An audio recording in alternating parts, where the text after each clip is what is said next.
Menjadi kunci pertimbangan utama bagi manajer aset atau manajer investasi adalah bagaimana caranya kita menyeimbangkan tuntutan manajemen risiko iklim dengan tanggung jawab fidusia maupun keagenan yang harus kita penuhi.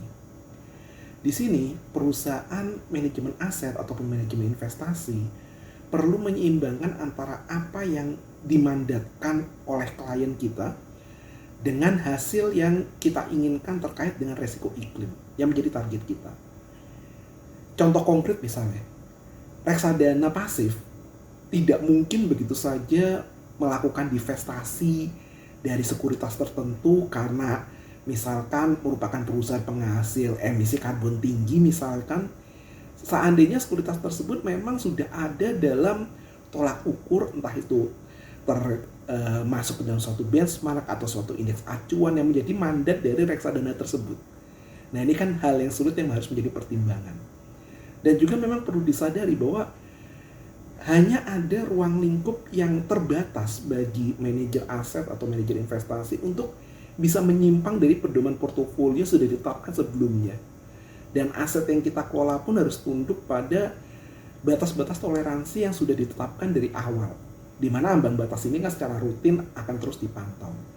Nah, oleh karena itu, pemecahan strategik dari bagaimana mengintegrasikan manajemen risiko iklim di dalam pengelolaan aset investasi itu adalah pemilik aset owner atau investor kita harus secara jelas mengartikulasikan bagaimana sih risk appetite selera mereka terhadap isu risiko iklim ini. Memang menjadi tantangan bagi kita semua adalah karena data maupun metodologi yang ada saat ini yang mungkin sesuai untuk mengukur atau mengkaitkan kinerja imbal hasil investasi dengan dampak perubahan atau dampak resiko iklim itu memang masih belum tersedia.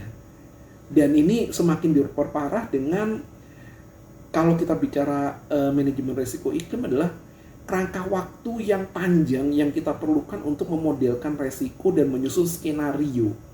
Dengan berbagai hasil sifatnya juga tidak pasti pula gitu. Kapan resiko iklim ini akan berdampak pada aset-aset klien yang kita kelola.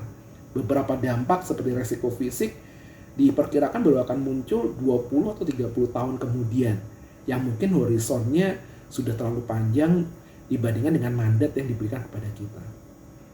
Dan akan menjadi potensi kewajiban yang sangat tinggi atau peningkatan liabilities bagi kita, bagi pengelola aset atau pengelola investasi jika seandainya produk atau mandat investasi yang kita jalankan ini tidak sesuai dengan tujuan dari target-target pengurangan dampak risiko iklim yang mau kita capai.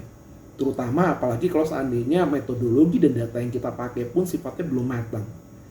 Nah, karena itulah kembali ke awal bahwa selera resiko iklim untuk pengelolaan investasi ini perlu disepakati dengan jelas bersama dengan klien kita. Dan ini tentu akan bervariasi menurut kelas aset.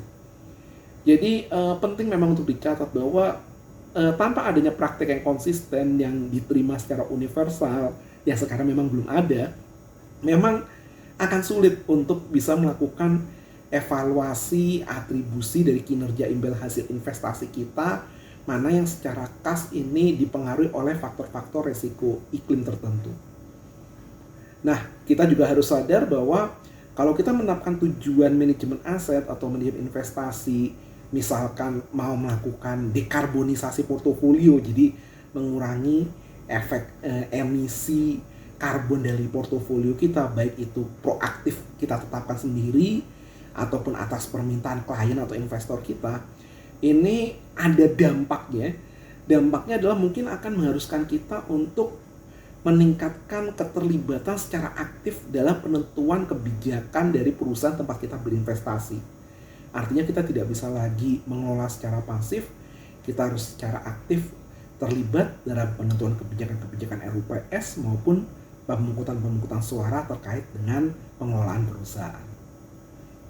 Baik, demikianlah sharing tentang catatan strategik yang bisa kita ambil atas integrasi manajemen risiko iklim di dalam pengelolaan aset dan investasi.